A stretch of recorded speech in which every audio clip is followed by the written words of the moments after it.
Hey YouTube and Facebook friends. Yeah, generally I keep Facebook separate from YouTube, but I'll make an exception. I was talking to a friend of mine named Sarah from my Army years. I bet she would recognize these.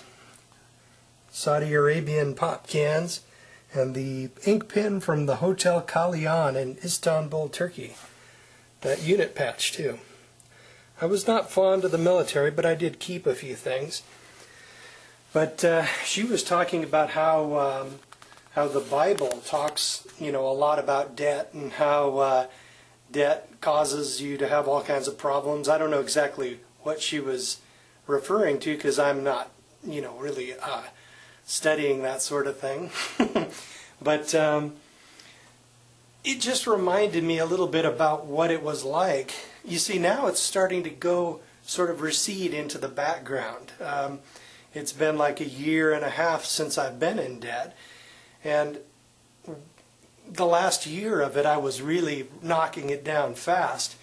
But it reminds me of how it was like 10 years ago. I would pay some and I would pay extra some months and not pay extra other months. And the overall totals of debt, like I was like $60,000 in debt or something, and the total amounts didn't really visibly change. Even when I just busted my butt and sent like an extra $1,000 or something off to my debts. But then I learned a little trick. Oh, by the way, I started keeping a graph paper that you used to use in high school and all that with the little squares on it. But I would have like the amount of debt and then the duration, how many months or years. Generally I had each square represent like a half a month, like mid-month pay and end of month, because most people get 2 paychecks a month these days. But anyway, I mean, the little tiny bits of decrement just seemed, and the amounts that it would go up, when you actually wasted money and ran up debt a little bit more, in relation to the enormous sum of debt that I had, it didn't really seem like I was making much of a difference one way or another.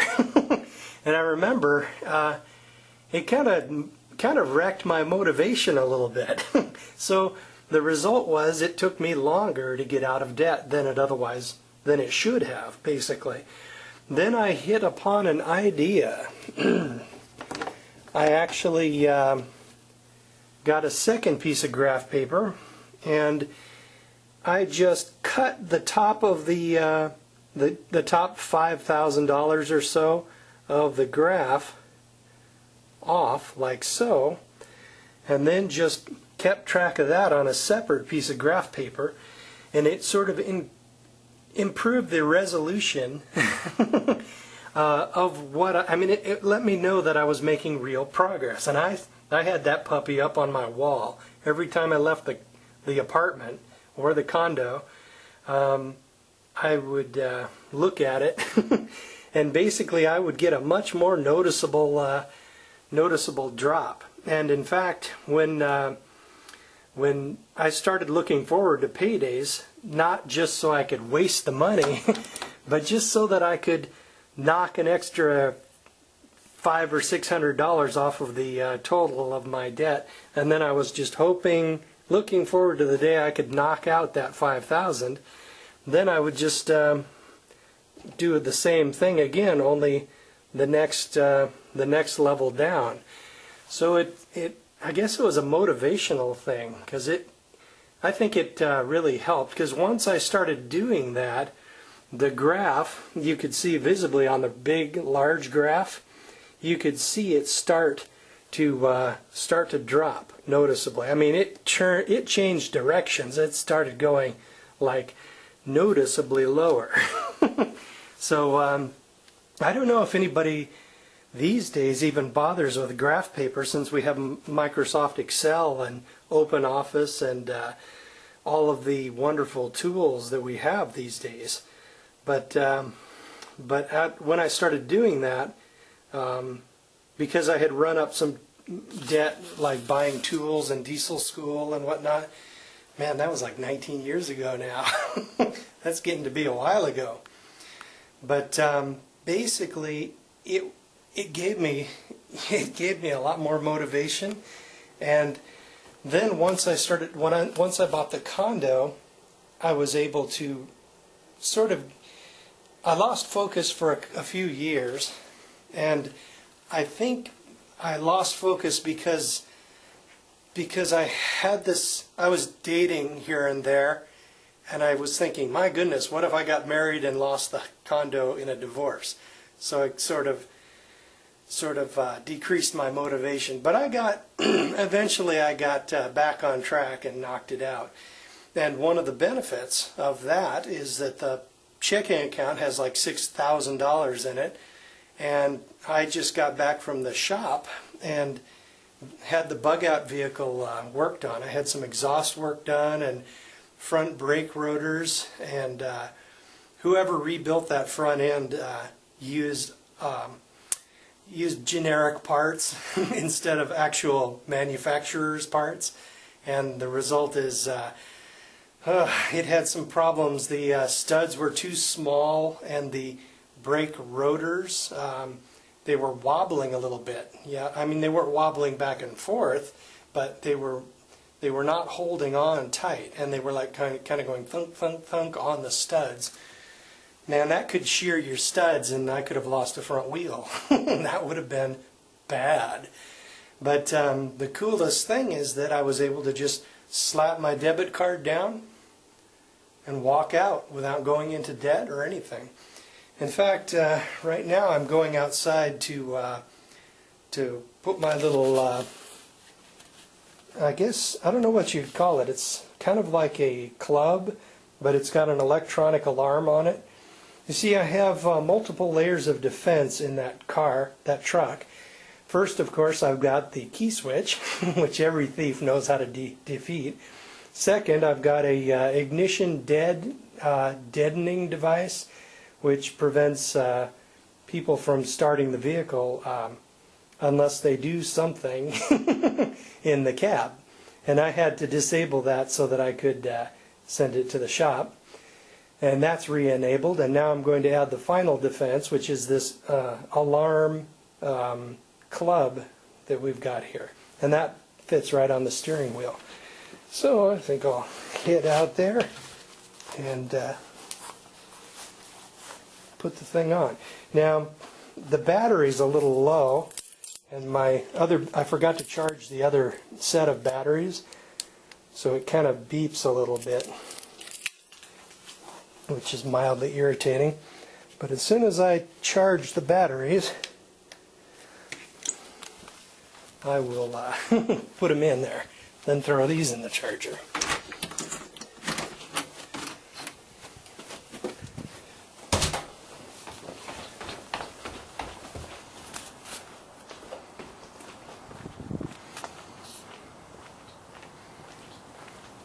Sure gets dark early.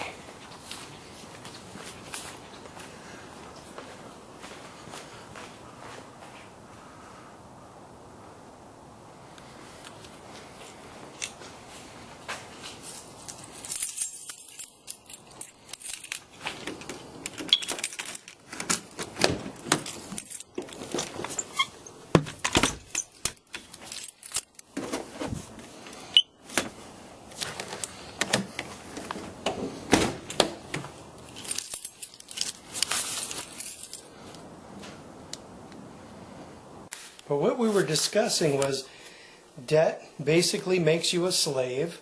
when you owe, like, say, $400 a month in interest, basically the owner of the debt gets basically enough work out of you so that you can earn, after taxes, that $400 which you owe him. And that's really, I don't know if that's really exactly slavery, but it does have some similarities to it. But then you've got taxes.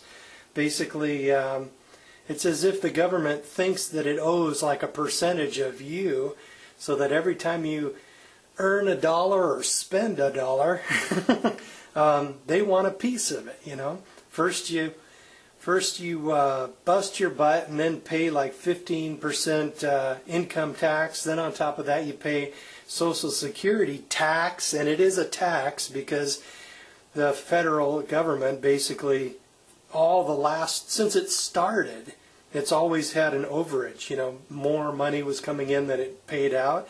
And the government would just say, well, you're not using this, I'll just take this and then they put IOUs into the account, which is federal government savings bonds. So basically, what was happening is that we have a bunch of IOUs in an account and the money is gone. So basically, I call Social Security just another tax. And now I heard that it's getting pretty close to break even, and it's like getting very close to becoming a negative. So the feds, they're going to have to up the amount that we have to pay eventually. Either that or they're just going to have to print more money and devalue the currency. So either our taxes are going to go up or the currency is going to go down. In either way, it's going to be bad for us. So basically, it's just a matter of you have to find ways to protect yourself both from taxation and from debt.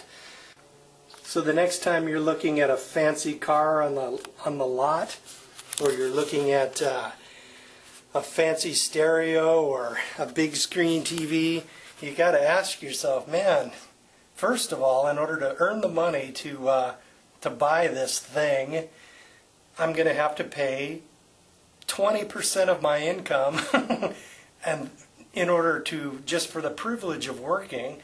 And then on top of that, when we spend the money, at least here in Washington State, it's a 9 point something percent, another 10%. So it's like 20% they take when you earn it, and then another 10% they take when you spend it. And then you have to ask yourself, man, just like marriage, is it worth it? So basically, man, it's like, that's why it makes it easy to be frugal. I mean, I just spend less every month, and I don't work as much overtime, and basically, I mean, it's just a better way to live. Now there's capital. Let's talk about capital. If you have a greater amount of capital in your life, you'll be better off, and in ways you don't have to spend as much. And you earn more from the capital. Now, the example for me, right, just now, because this applies to my life, I just got my truck out of the dealership. If I'm going to have some work done, I'm going to have good work done, and I'm going to have quality OEM parts instead of freaking Chinese import parts. I want something from the dealership. Because, for example, the person who did the lifting of the vehicle and the bigger tires and the suspension work and the steering work, I think they bought like Shucks Al's Auto Supply parts, and they get it for anywhere. And the result was the wheel studs were a little bit too small for the rotors, and it allowed the rotors to shift on the studs. Whereas the OEM studs were thick enough at the right spot, and it held on to the rotors. So, man, I'm not even messing with it anymore. I am getting factory parts for my truck. I mean, those are brakes, man. So anyway, back to capital. If I had my house, right, on a couple acres with the fruit trees and the garden and all that stuff I've been harping on for a while, if I had that, I would have been able to, without much trouble, put the thing up on blocks and do the exhaust work and do the steering work myself. I mean, I'm pretty good at that sort of thing. But the thing is, I live in a condo, so I just can't do it. There was no room to work out there, and the condo association has rules against actually doing a big tear down and rebuild project out there. So I just had to bite the bullet, pay a couple $1,000s, and have the work done. But it's done, so that improves my preparedness, because I want that bug out vehicle ready, and at any time, day or night, I want it to be able to be loaded up and then I can get out of town. For example, if we had like an electromagnetic pulse like I've talked about in other videos, that could wipe out all the electronics, every cell phone, all the cars, all the computers in the cars, and all of the computers in the large diesel trucks. Everything would just stop. Everything, that is, except my truck. The idle and the fueling is all controlled by spinning weights and springs that hold the weights back together, and centrifugal force holds it out, and the only electronic thing is the fuel shutoff solenoid, and I could just take that thing off and it would run just fine with no electric anything at all. It's all mechanical. But so basically, it's important to have, that's one of the things about preparing in the city. You got to have a way out of town if you need to go. Multiple routes out, but that's a totally different video. Mainly I'm just talking about having more capital in your life allows you to deploy resources and have everything set up so that you actually don't have to spend as much. And this repair of my truck is an example. So there you are. Have some work done. I'm going to have good work done. You know, I just forgot to mention something. I was just editing the video, and I realized I left something out that's pretty darn critical. The thing is, if you are looking at another prepper, right? Like if, for example, if I look at Yankee Prepper and all of his preps, his backup power system, his Lister engine, his awesome truck, and his homestead that he produces food on, and his canning, man, if I looked at him and tried to compare his preparedness and his life to mine, I would just like give up and lay down and die. You can't do that. The only way you can have any motivation and make any progress in preparedness, or even normal other parts of your life, you can't compare yourself to other people. You have to, because some people, of course, when they look at my income, they go, he's peanuts, right? And then other people, they look at my income and they say, ooh, man, he's doing pretty good, you know. But you can't look at other people as far as your preparedness goes. You have to look at the way you are now and the way you are, say, a year ago. You have to compare yourself to yourself. and incrementally improve over the years, and keep track of the steps that you've taken. Like I keep a journal, and I make half the reason I started these YouTube videos was for myself, for my own records, to show myself and keep track of my own progress in this sort of thing.